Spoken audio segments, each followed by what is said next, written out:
Hey guys, we finally did it. We got the sub 15 a mere few hours after Pixel Rick. If you want to check out Pixel Rick's new world record, I'll have that linked in the description. But, we finally, we're done. I think I'm done with speedrunning the normal events now, or the normal difficulty at least. So I'll talk through how this run went, and yeah, we'll go from there. So I watched Pixel's routing on his world record. I had been doing my own particular routing, and I'd been just resetting, trying to get the perfect RNG. And after, I think it was about 30 minutes of just resetting, I gave in, watched his video, and then decided to follow a similar style of not worrying so much about getting it in one try, but getting it within the 5 minutes or so. The lucky sword, that is. As if you've watched any of my previous videos, I've discussed how the method works, and it is purely making sure that you get your lucky sword early, and then you'll want the endless pockets, the stagger dice, and there's optional choices like the what's it called? Reclaimed coin. It just came up just in time. The reclaimed coin, or the bone needle, or something else that would be similar. So the critical percent chance would be helpful. The what else would be helpful? There's a few other ones. I can't think of what the upgraded version of the bone needle is. It would be, yeah, it would be up there. There's different ways that are still there that are very RNG based, but for the most part, the runs that Pixel and I have done are probably the least RNG reliant, which is what makes it like still doable to beat these times further. But I don't think either of us really want to continue going, and I'm happy to concede that he can have the world record. He's the one who started me getting into the speedrun scene of Ravenbound, the whole two of us, seeing as there's no one else really speedrunning the game that I'm aware of anyway, not as far as the Discord's concerned.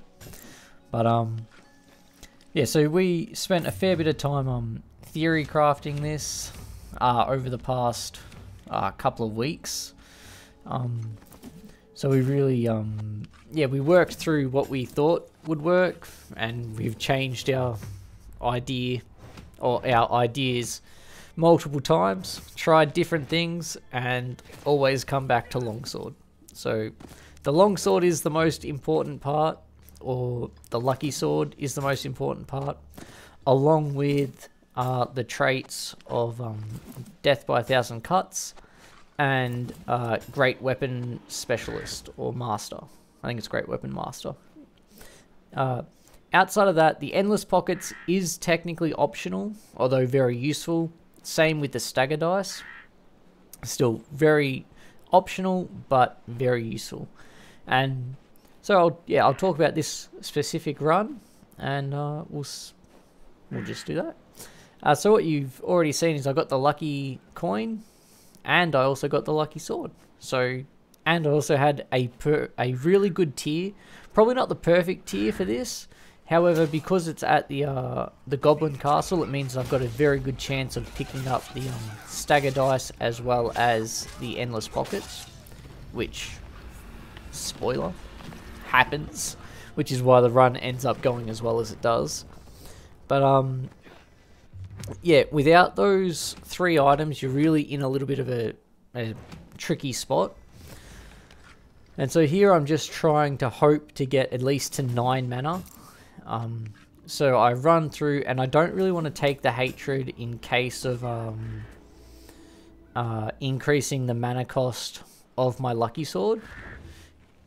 Because I had a previous run where I was going really well, and then I took the hatred and it upped my lucky sword by 3 mana, and that just completely destroyed the run because there was no way to get the mana in a timely fashion.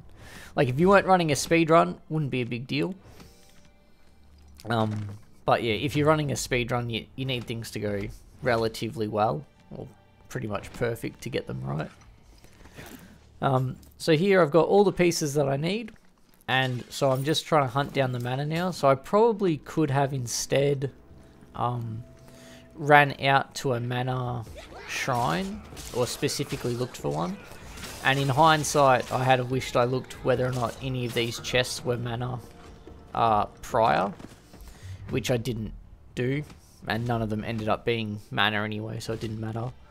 But yeah, I try save time by not picking up the fragments from here, because there's no reason to. Like, I've got everything I need. I don't want to run the risk of losing my luck on the off chance you get a golden drop. Unless, of course, that was the golden purse where you get luck based off your coins. But even that, you're pushing it.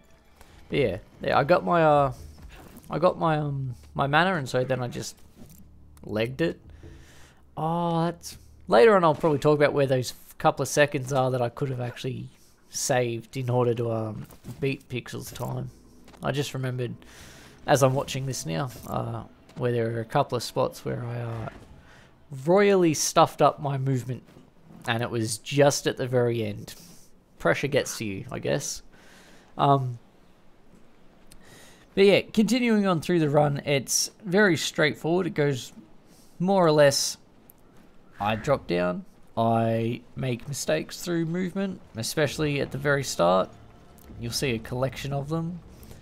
So I probably, Pixel, should have had the record, but it's okay. It's okay. Because you're about to see a complete... This is why I don't play human, because I do not know how to use them well enough.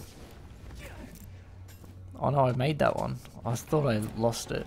I swear one of them I fall down in. Either way. Yeah, without... The Lucky Sword would make the first fight a lot quicker as well.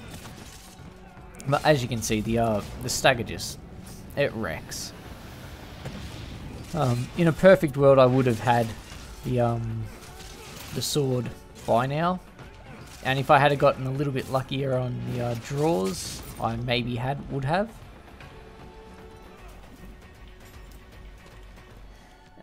It's very helpful now, the fact that there is the obliterate, so you get the extra 10%. I don't think that's what it's actually called, but you get the extra 10% of your current coins on warden kills, which adds up after a couple of warden kills. Obviously, wouldn't go into the negatives. That wouldn't make any sense.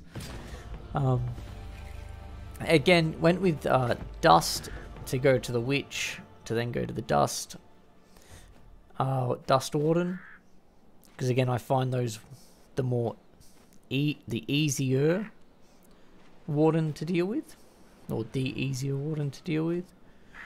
Although it probably is more tricky for most people. With the Lucky Sword, it's not that big of a deal.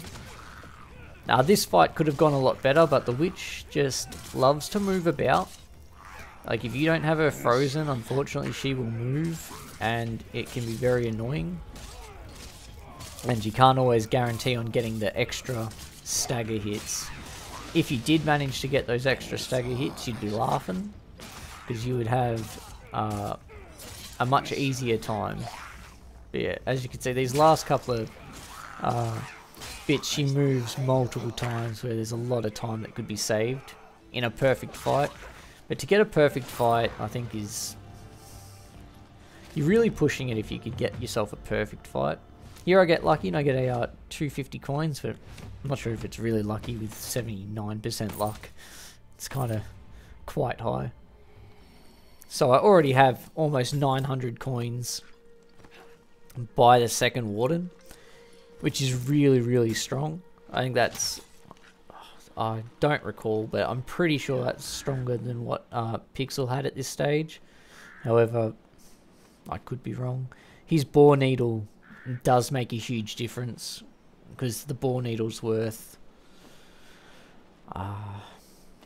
what, that'd be worth 300 coins, I think, if my math is correct.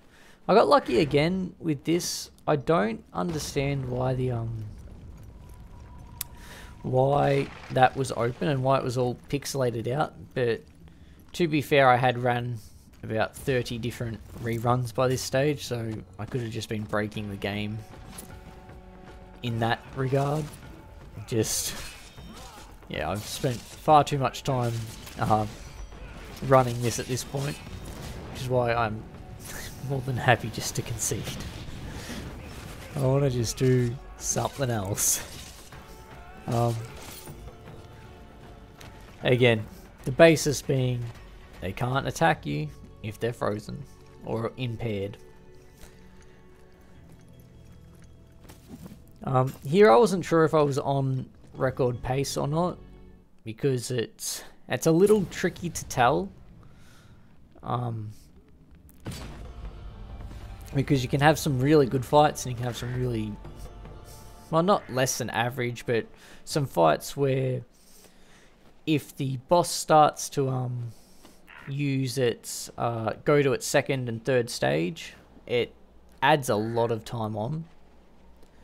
But I've gotten fairly lucky so far.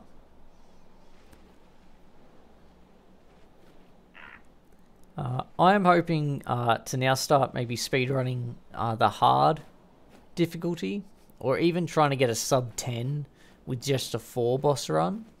I'm not sure if that's possible, but you would definitely change out the wardens that you would go to. But it would at least be something different. As you can see, the troll just then was, if you've got the this build on the troll makes it so that the troll's no longer the killer of a run, provided you get a freeze in. Like that just right then was just ridiculous. That was, I think, the fastest I'd ever killed the troll by a significant margin. That was a, what, 50-second to get there. So that's to get there and kill the troll in 51 seconds.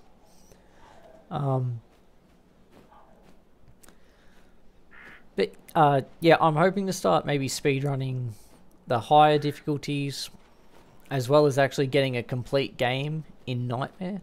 I've not yet beaten Nightmare, but I do think if I start to run it, that will improve my normal times as well, because I'll have to get better at dodging, because that again is my biggest weakness, is why I don't dodge. I tend to face tank, and that is not how the game is intended to be played. I'm fairly confident anyway. Correct me if I'm wrong, anyone that's in the development team. But I do not believe that face tanking is how the game was expected. But what you see here is a complete demolition. I'm not quite sure how you skip the stagger parts, but I do think it has something to do with specific status effects. I have tried to rewatch some of my other footage just to find out, and I do think that it might be when there is, I think it was like three of them in particular, when they're paired together, it seems to just skip past it. I think it was like Fire, Bleed, and Curse, maybe. It could be any mix of them, to be perfectly honest. Rewatch the videos if you really want to figure it out. I'm not doing that right now. But here I was fairly confident I wasn't going to get the time, unless I got the perfect Betrayer fight, which I did not. However, yeah. This section just here, I jump and I stuff up, and I stuff up, and I stuff up, and I get it. That right there is probably how I lost that extra time by, yeah. But the Betrayer fight actually pretty much does go perfectly. As you will see, it just goes bang, bing, bang, boom. Like, that's... I don't get that Betrayer fight. That Betrayer fight was ridiculous. It's the best Betrayer fight I've actually had. But yeah, that's it from me. I think that is me done with speedrunning normal anyway. We've pushed from the sub hour, sub 40, which was all pixel, sub 30, also pixel, and we pushed into the sub 20. I got that one, and then he got the sub 15. But yeah, so he's been doing it a lot longer. But again, that's me out, and I'll post up probably some more speedruns now of different difficulties, I guess. And until then, enjoy yourselves.